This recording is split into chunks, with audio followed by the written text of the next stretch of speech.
I unlocked the safe beneath my desk, grabbed my old service automatic, and crept toward my bedroom doorway, stealthy until I was brought to grief by a Lego Duplo that stung the sole of my foot.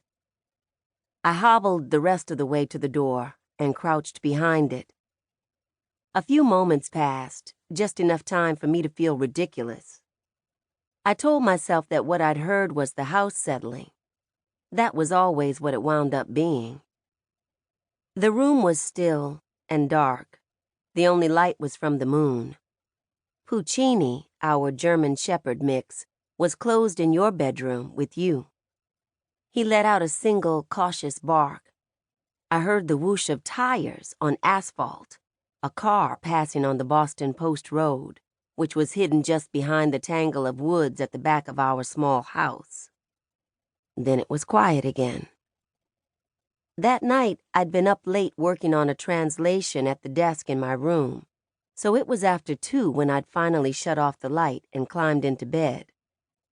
I hadn't been able to sleep. As I was staring at the ceiling, I'd thought I'd heard a floorboard creak in the hall. Instinctively, I'd climbed out of bed and gone for my gun. Your room was across from my own.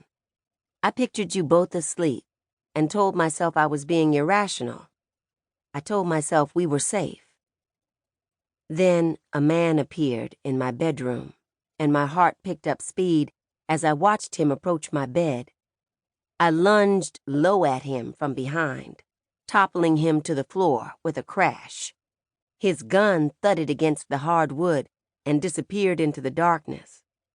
He tried to stand, but I climbed on him, pinned him down. His lean, hard body bucked beneath mine. He shoved me off, and my back collided with the bedside table. My lamp clattered to the floor. I'd lost my gun, too. I tried to get to my feet, but he grabbed a handful of my hair and yanked me back down. He rolled on top of me, and his hands searched for my neck. They found my mouth instead, and I bit him so hard he screamed, spat out an expletive that was the first word uttered by either of us. I clawed the skin I could get at, his face, his arms, and struggled against his weight.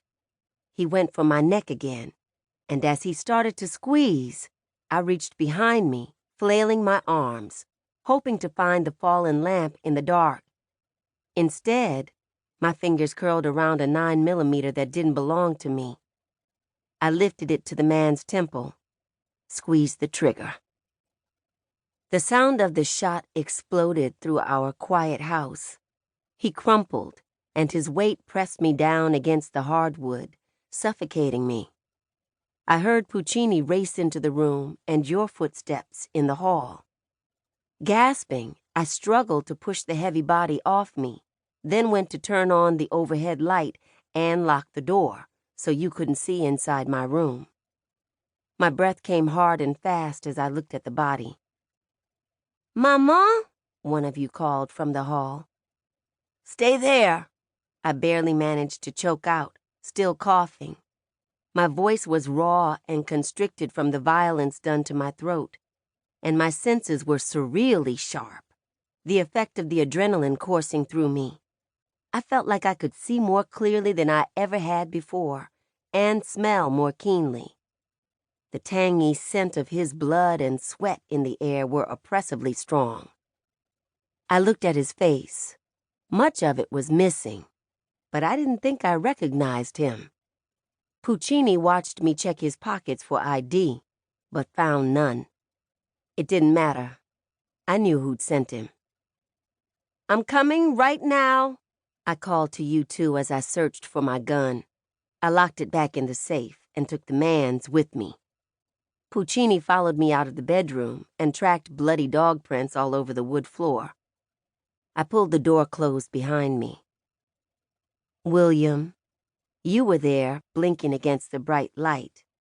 Tommy, you were peeking out from your room, half hidden behind the doorframe. I realized the phone was ringing. "Blood," you said, William, and pointed at my face. "It's okay," I said. "I'm okay." I sped down the hall, crossed the living room to the front door, and stepped outside. Peered out into the dark but didn't see anyone or any unfamiliar cars. I went back inside. You'd followed and were standing in the foyer. Tommy, you were crying. I wanted to pick you up but didn't because of the blood on my clothes. "We're safe," I said, hoping to soothe you as I made a circuit around the living room, Puccini following in my wake as I looked for the man's point of entry.